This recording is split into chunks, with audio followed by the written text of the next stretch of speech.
খুশির অনুভূতি সেটা বাবুকে না দেখলে বোঝা যায় না। যে বাচ্চা মানুষ যে দেখেছি আমি অনেকে, কিন্তু বাবুর মতন আমি খুবই কমই দেখেছি।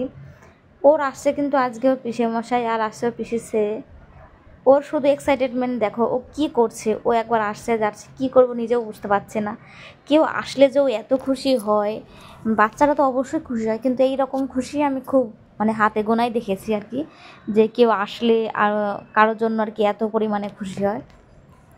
এখন ও হাসবে না কি করবে ও বুঝতে পারছে না। ওর পিসে মশাইকেও ভীষণই ভালোবাসে, আর দাদাকেও, কিন্তু পিসে মশার পাগল একটু বেশি।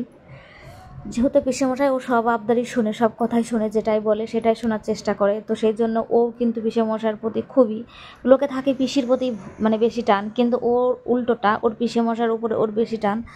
তো তারপরে হচ্ছে আসছে দাদা, দেখো কি ভালোবাসা পিসেমশাই আর বাবুর।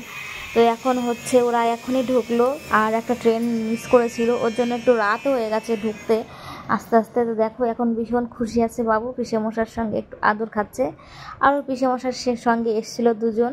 তো যাই হোক, বাবুর দেখো খুশিটা কি পরিমাণে, যেটা বলে বোঝানোর মতন নাই। এখন বললাম ঠিক আছে সবাই ফ্রেশ হয়ে নাও, তারপরে খাওয়া দাওয়া করবে রাতে।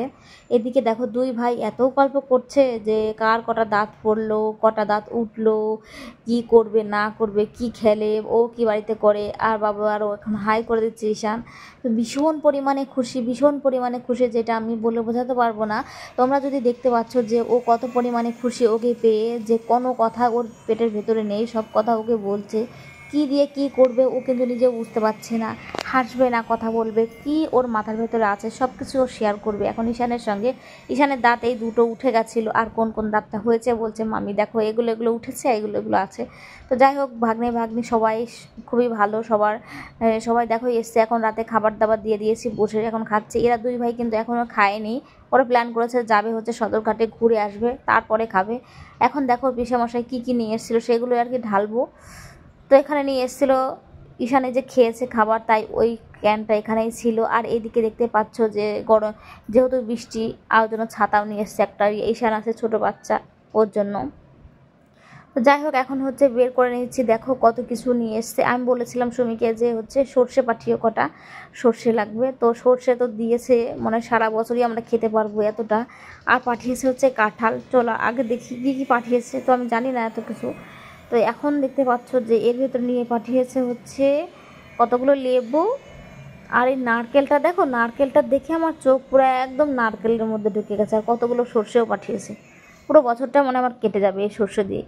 তো এরকম ননদবার থেকে কার কার এরকম পাঠায় সেটা আমাকে কিন্তু অবশ্যই জানিও। আর এই নারকেলটা কিন্তু ভীষণ ভালো ছিল আর কি, ভেতরে এক ফোঁটাও মানে ছিল না, খুবই কারিপুর ছিল, আর গাছ হয়ে যেত কিছুদিন গেলে সেই রকমই। তা ওর বাবাকে বললাম, বা তুমি এটা একটু বের করে দাও, প্রচণ্ড বড় আর কি কাঁঠালটা, দেখতে পাচ্ছ কি বড় কাঁঠাল।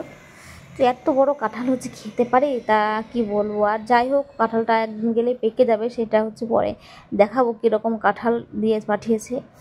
তো এখন হচ্ছে এগুলো রেখে দেবো, আর কাঁঠালটাও রেখে দেবো।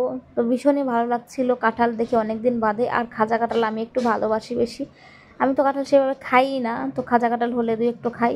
তো চলো আজকের মতন এইটুকুনি, পরে আবার দেখা হচ্ছে।